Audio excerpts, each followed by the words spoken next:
ভাই, এত কষ্ট করে ভিডিও করি, ভিডিও কেন ভাইরাল হয় না বলেন তো ভাই? তুমি যে ভিডিও করো ঠিক আছে, কিন্তু কোন কোয়ালিটি ভিডিও করো? ভাই আমি তো ইসলামিক ভিডিও করি। তুমি যে ইসলামিক ভিডিও বানাও, ইসলামিক ভিডিও বানায় কোনো লাভ নাই ভাই। অসামাজিক ভিডিও বানাইলে সঙ্গে সঙ্গে ভাইরাল হওয়া যায়, আর এই ভিডিওতে কোনো লাভ নাই।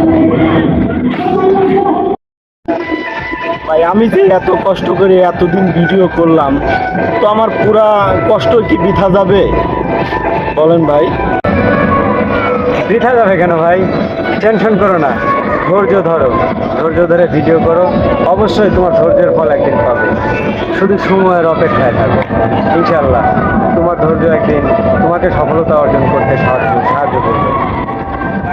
ভাই তাহলে সবাইকে বলে দেন যেন আমার ভিডিওটা সবাই একটু দেখে। হ্যালো গাইস, এই ভিডিওটা যারা দেখছেন তারা অবশ্যই লাইক কমেন্ট শেয়ার করবেন এবং দয়া করে চ্যানেলটি সাবস্ক্রাইব করে পাশেই থাকবেন। আরও আনন্দ বিনোদন দেওয়ার জন্য আমি সাদা আকাশ ও আরিফুল ইসলাম একসঙ্গেই আছি, একসঙ্গেই থাকবো এবং আপনাদেরকেও পাশে রাখার চিন্তা ভাবনায় আছি।